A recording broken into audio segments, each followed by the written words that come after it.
Welcome to the Software Process and Measurement Cast number 738. I'm Tom Cagley, your host. Today, Luis Gonçalves returns to the Software Process and Measurement Cast to discuss his new book, Product First. We also talked about organizational mastery and change. Become a beta reader of Product First. Link in the show notes.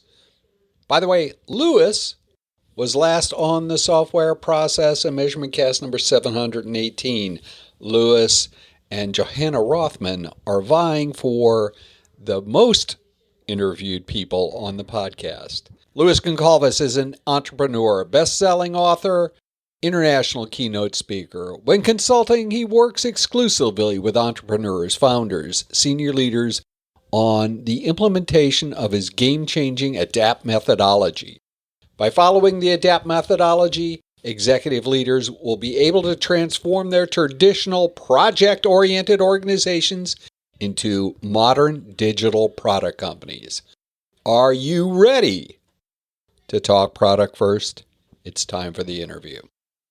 Luis Gonçalves, welcome back to the Software Process and Measurement Cast. Thank you so much, Tom. It's always a pleasure. I think it's on the third time now, fourth time, I don't know, I lost already. I think it's more like the fifth time. You may be the now almost either at the top or very nearly the most interviewed person in the 16 years, almost 17 years that the podcast has been on. So again, thank you so much. Truly welcome back. I enjoy our conversations. Luis, you have a new book coming out.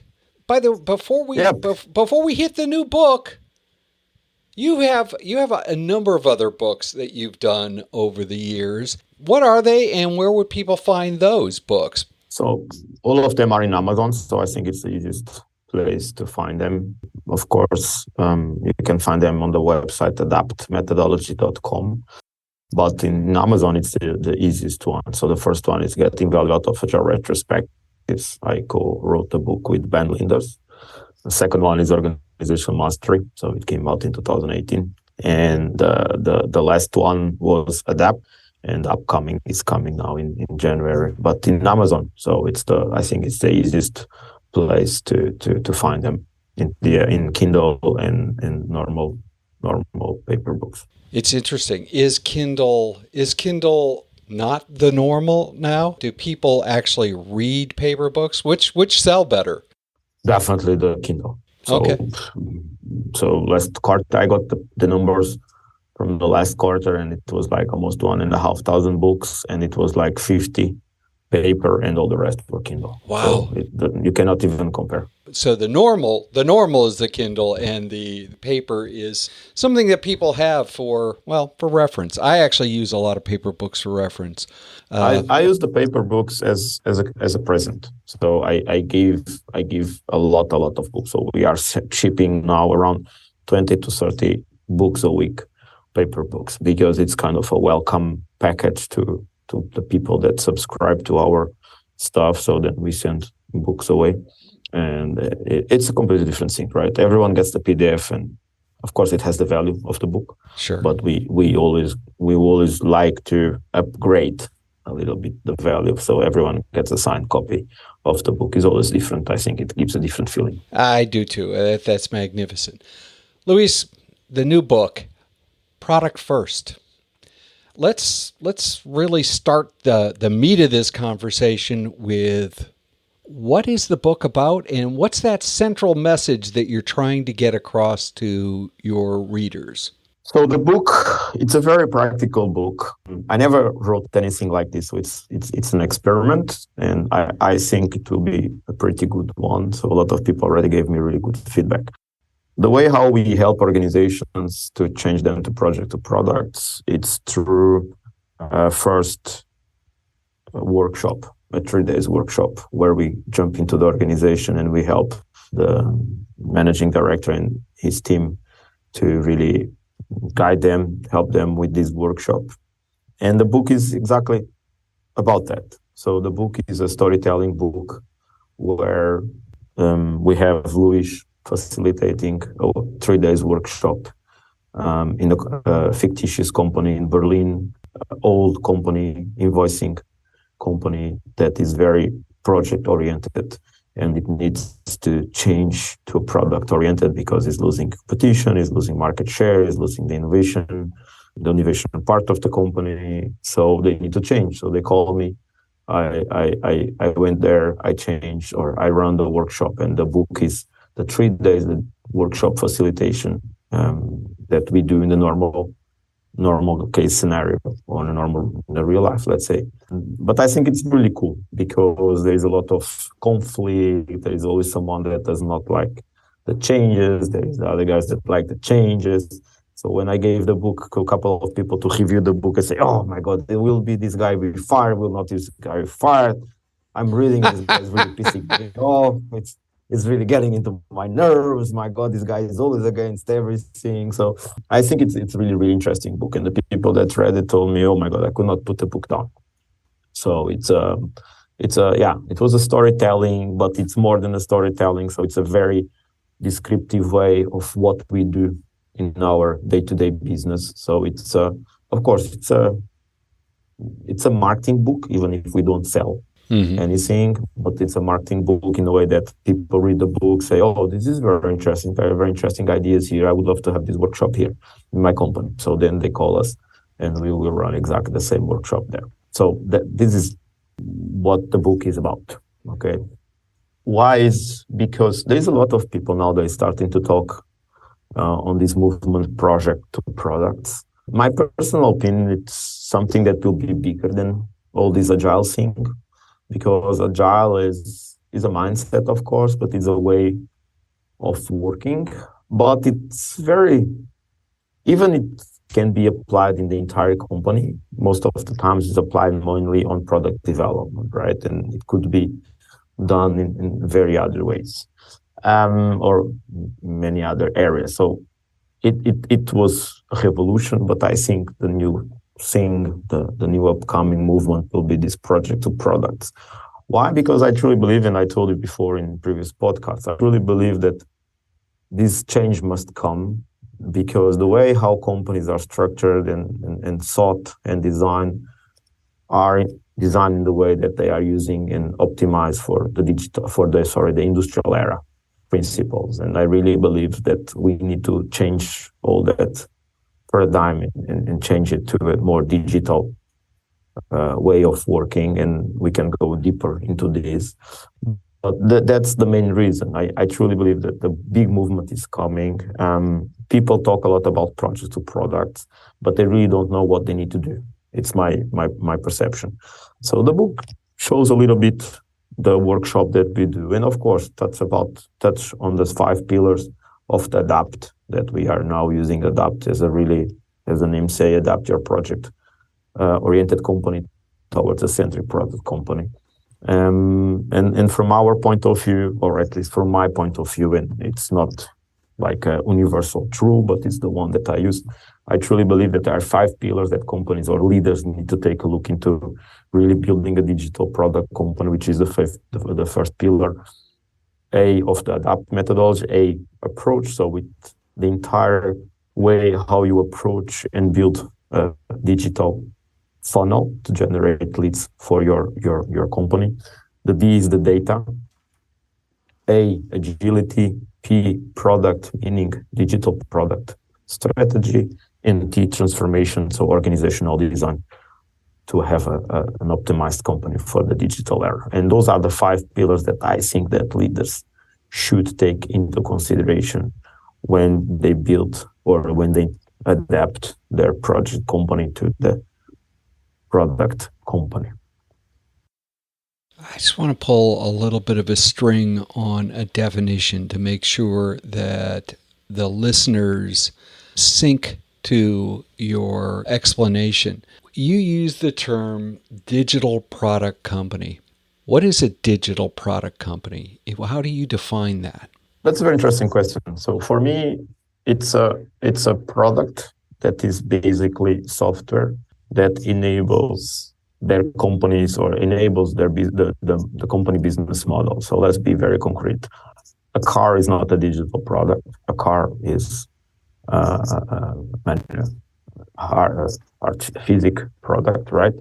So everything that is related to manufacturing is something that I don't touch because it's something completely different area. I don't have that expertise. So for me, digital product is software, and is a piece of software that can or will enable the business model of the company. Not sure if this definition is clear enough, but that's the way how I see it. Okay. Well, let's test my understanding of that for a second. So a car, obviously, that's a not a digital product itself, but it might be composed of a lot of individual digital products. Correct. And you can apply all these ideas or most of these ideas to those small products inside of the car. So the sales funnel doesn't make any sense, of course, right? You are not generating a sales funnel for, I don't know, a software that's the dashboard of the car. It doesn't make any sense, right? But the data pillar has a lot of sense because you can generate a lot of data the way how the person use the car and so on. Agility, the way how the whole entire software is produced, technical practices, technical engineering, the way how the software is done. The pillar product maybe even have some sense because even if it's a car, maybe not just as a small part of the software, but maybe you want to think about that, and it's already, I think BMW is already doing it, and if I'm not mistaken, that you can actually charge for small upgrades and having different features into the software, into the car. Tesla does it, right? So even the business model of the product itself, of the small piece of the software inside of the car, might have some interest in taking a look. And the transformation is the way how the organization that develops the product, the software in this case, is organized. So it applies as well. So not as in the car, not to produce the car itself, but to produce parts of the car. You can see that the car has small products. So you can see almost like if we want to transform it into the digital world, you might think a car as a program with a lot of interesting, or a big product, a huge product that has small products inside it as a whole makes the car, right? And the way how you develop those small products, you can adapt, of course, if you take into consideration what I said. Mm-hmm. How a lot of organizations don't, well, the software part of what they're doing isn't the product even. So let's say a company that is doing fund investment. So they're an investment firm. They do have a lot of software, obviously. Is that a company that is a digital product company? I see that as a digital product. Okay. I see that as a digital product. You could most probably is not, even if you have a fund company, I would assume that it's not the fund company itself that does the software. It will require or will get the customization or something from someone else. And so you can think about it that you have a company that actually produces software for a funding company, and that is the product. And basically you have a company that delivers products to funding companies, and you have different needs and different requirements. And from my point of view, yes, definitely is a product, because at the end is something that is enabling their business model, right? Without that, they would not most probably able to run their own business on a daily basis. So I still see that as a product. So you wrote this as a business, basically a business novel, with all of the warts that would happen in a normal 3-day workshop kind of thing. What was, why did you go down that path versus something more clinical and textual? Because I wanted people to really connect, right? I wanted people to read the book and connect with the story. And I got it, because some of my beta readers already told me, oh, I have a lot of these ones in my company. Oh, I have a lot of those ones in my company. So what I wanted, I got it. So I really wanted people to read it and immediately start to identify the persons that were in the book with the persons that they need to deal on the daily basis at work, because that will really makes them to connect with the problems, with the solutions, with the characters. And I think the brain works in a different way. So storytelling, it's always a way that the brain really loves it, and it's a good way for the user to connect with the story and with the concepts. And I'm not saying that one is better than another. I just had the other books that I wrote. It was very business normal books, and I wanted to go into a different path. And I have been reading a lot of blog posts where I use a fictitious character, Herman, as an agile coach, and I have a lot of discussions with him. And people really connected with those blog posts. So they loved it. Oh, it's so funny the way how you communicate with each other, and you help him with questions and clear any questions and any doubts that he has. So I started to see a pattern here where people really connected with stories and with characters. So I went down this path, and it was a very difficult one because it's not easy to write something in this format. But I'm really, really happy. I think it became the best book I ever wrote. Wow. You addressed why it's so important for organizations that make sense, obviously, to move from to more of a digital product stance. Just the whole idea of project to product is something I think we've been talking about as an industry for a while now. Why is this such a hard transition in organizations? It's a hard transition because fundamentally is a change in the mindset. It's a mindset change. And only that it's a big obstacle, right? Yeah. So you need to tell people that basically the way how they run companies is not good enough anymore. So it was great until now, but now what led them to be successful most probably will not be the same that will lead them to success, right? So and if you think that, I will just give a very small example. I think this example captures a lot of the things. Imagine a project, right? You have a project, it's done on time, on budget, with the features that you requested, right? Hopefully.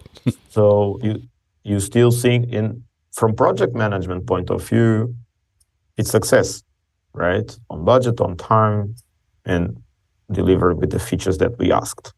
But you put that on the market and no one buys it. So it's a disaster, right? So from project management point of view is a success, but from product point of view is a disaster. From project management point of view, we did everything right, but from the product point of view, you don't get any money out of it, so you go bankrupt. Right? This is a very small example, but it's very powerful from my point of view, right? And I'm not saying a lot of people, oh, but you are against project management project. No. I don't agree with that. I still believe there are projects, and it's okay. They need to be treated as a project. But companies more and more, they are not going into projects, they are going to products because everything is changing. And it's not, most of the things that happen in our company is not something that has the beginning as an end. Most of the things, they are products, software that we need it on a daily basis, and there are increments all over the place. And of course, a product has an end as well, but it's much more longer than a project. It can last 5-10 years, right? Hopefully. So only this small example that I give, it seems very small, but when you think about projects, it's a completely different mindset than products, because what was the criteria that you had in the past for success doesn't work anymore. So we need to come up with new ways of measure success. And that alone by itself, it's a huge challenge for people that did same stuff for 15, 20, 30 years, right? very few organizations can actually, at a product level, actually, It's rare. Yeah, but even the ones that do have a product focus, or at least think they're delivering products to the market, very rarely do the line item accounting to actually know whether or not an individual product is Correct. is profitable, let alone those they bundle, whether or not they're actually being used. So there's a lot of fluff out there. That's very correct. And one of the things that I'm doing, trying to push to one of my customers right now, is exactly the accounting part, which is you need to treat your product like almost a startup. You have your expenses, your income, you have the revenue generated from your software, from your product. So is this profitable or not? Right? Do you have a dashboard? Again, the data pillar. The data pillar is not just data science, but they have a dashboard. Is it profitable? What's the cost of acquisition of a lead for this part of the company, for this product? How much money is every guy is bringing to you? So really, really interesting part is the accounting part. Are you budgeting through departments or are you budgeting through product? That's another completely different story, right? But it's part and parcel of making that transition, I think.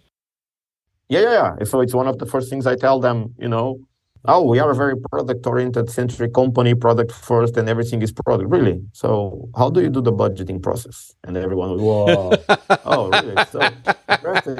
So the budgeting is still, the thing is, people call themselves product organizations, but they still design. Again, we come back to the same design thinking, the design part of how are we designing the organization, which is they believe they are a product company, but the design companies around functional departments. And that's industrial era mindset, right? If we want to design companies around products, you need to design companies around value streams, and you give the money to the value streams, to the products, to the startups, whatever you want to call it.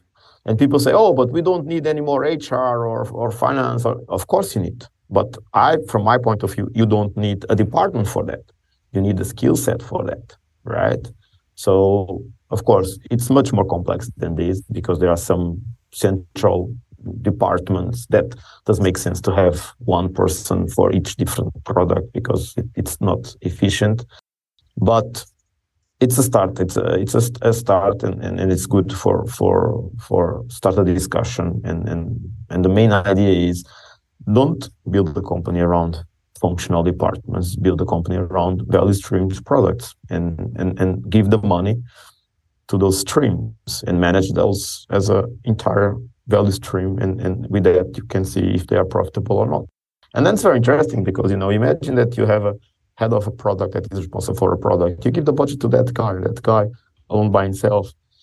He knows, or he should know, if his product is producing a lot of value to the company or not. And if not, shut down the stuff and go and give the money to a different product, right? So, because it's not very visible. Some companies have different products and they make money, but they don't have a clue which product is actually giving money and where are they losing money, and they just keep wasting money and not doing anything about it, right? And if they would have a much more product-oriented centric approach, they would really know which product is bringing the money and not. Of course, it's not always black and white because there are products that, for a strategical purpose, don't bring any revenue, but they are business enabler for others, and so on. So it's. But those are conscious choices they're making. If you make a conscious choice, that's one thing. If it's unconscious, then for all you know, your next bet, the next time you decide to do, push one product over another, you may be signing your organizational death warrant kind of thing. You just don't know. And that if nothing else is really an important, especially in today's world. So, we're late 2022, early 23, and, we're talking sort of economic downturns, things like that. You make the wrong choice in an economic downturn. Both of us have been through that before in our lives. it's harmful to the organization. It's harmful to the people that are working in the organization because they become redundant.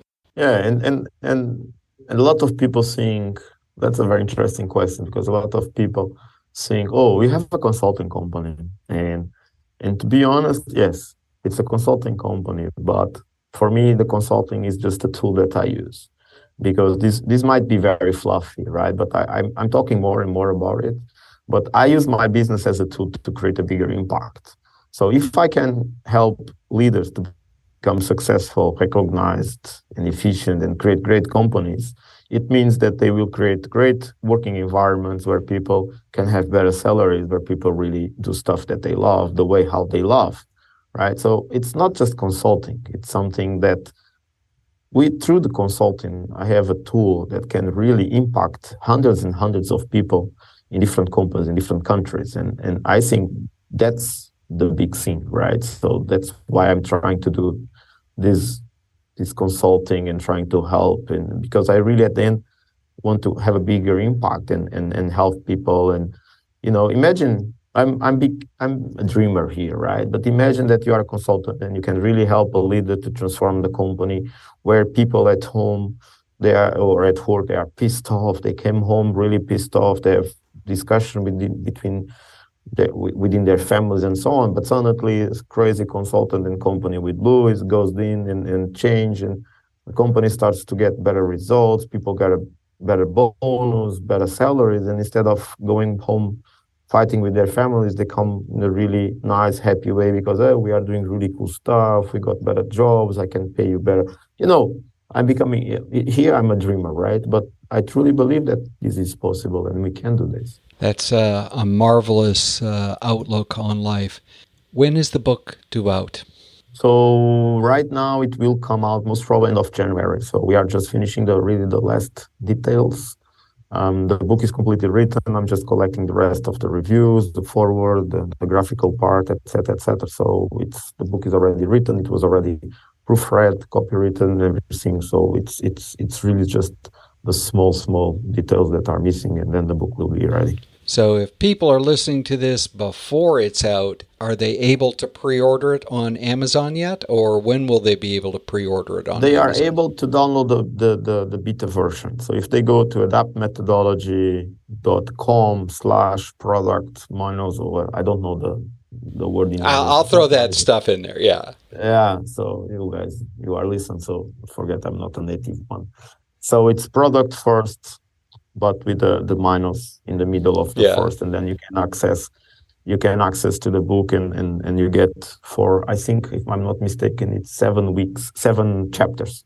So every 2 weeks you'll get a new chapter on your inbox, and you can start to read the book. And then, of course, when the book is ready to be launched, everyone will get an email, and I will send an email, because I every time I do that, all the beta readers will get. I always make a special promotion in Amazon for 2 days of 99 cents, and everyone then gets access to it. I notify everyone that if they want to buy, they can get it for 99 cents, which is peanuts.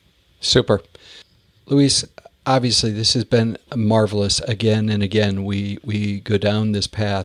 If you woke up tomorrow morning and you had a magic wand, a cup of coffee, and 2 wishes that would help people, that could help people get past the hurdle of projects to products, what would those 2 wishes be? So, to be very honest, this week I made a small kind of reflection of my entire life during the last 3 years. I went through a lot of stuff, a divorce and so on, and then I came out very strong, and I wrote a lot about this small reflection. But that can be applied to anything. So I really want to leave a couple of things, maybe not 2, but 3 or 4. First is assume your mistakes. Okay, so when you are changing, making a really big transformation, it's okay to fail, but it's not okay to fail and blame others, right? So that, for me, it's one of the biggest things. Transform your organization, but assume your own mistakes. understand that we don't know it all, and learn how to unlearn. Start to unlearn what you know and put yourself in a position to learn new things, because it's a very different mindset. It's a very different way of building a company. So don't try to apply everything what you know. Start to unlearn so that you can free up your mind to learn new things. And the third thing, maybe, so it's got a three. The third thing is empathy. A lot of the world is talking about empathy, but I personally start to believe that it is one of the biggest things that we may possess as a human beings. If we don't have the capability to try to understand what others are feeling and how the changes are impacting the other person, we are not going anywhere. And I was not very good at it. I'm trying to get better and better, and it starts to bring me a lot of good results. So these are, I think, the three things. It's not really something about project to product, so it's much more wider, but I think it really it's tremendous applicable to this. Luis Gonçalves, author of Product First, author of many other books on top of that, as we discussed at the beginning. Thanks again. How would people get in touch? How would they find out about you, the book, your organizations? The most easiest, straightforward way is LinkedIn. So if you look for Luis Gonçalves in LinkedIn, it's very easy to find it.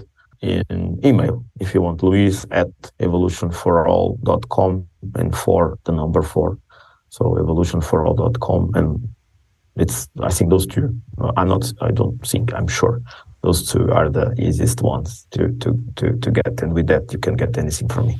Super. I'll have those in the show notes. As a thank you, I open up the platform for you to promote anything that you'd like. Obviously, we want people to run out, if this comes out before the book, to start the beta version and then buy a copy of the book later on. But what else? What else would you like to promote? So if people want to know more about this whole projects to products that we are trying to help organizations with, we are running like a weekly webinar now, and it's adaptmethodology.com/webinar. So it's a 45 minutes webinar where we touch on all the different topics. And I think it's a very interesting introduction for people that want to find out more about these interesting ideas that we have been discussing in this podcast. Where would they find out the logistics for the webinar? So on this URL, adaptmethodology.com/webinar. Everything is there. So excellent. Just subscribe and that's it. You don't need anything. We'll try to keep it simple. That's keeping it simple makes it easy for people to actually help themselves. Yeah. Luis, thank you again. This has been marvelous. I look forward to seeing the new book. I look forward to talking with you again, and to make sure that you are the most interviewed person on the Software Process and Measurement Cast. Thank you so much, Tom. It's always a pleasure to be here. Thank you so much.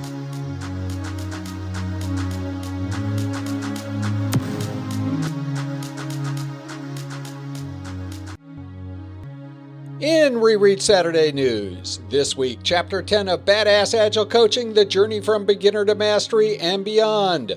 This chapter enumerates the 4 meta skills in the coaching growth wheel. They are leadership, change artistry, inspiration, and role modeling. These 4 skills underpin the model, and I strongly recommend a close reading of the chapter. Links to this week's reread entry in the show notes. In the next Software Process and Measurement Cast, using flow metrics to plan in Kanban and Scrum environments. Flow metrics are thought as incredible metrics for value streams and value chains. They are equally useful at the team level, and in some cases, more powerful. We'll also have a visit from John M. Quigley, who brings his Alpha and Omega product development column to the podcast. If process improvement is a never-ending journey, why do so many people ask, are we there yet?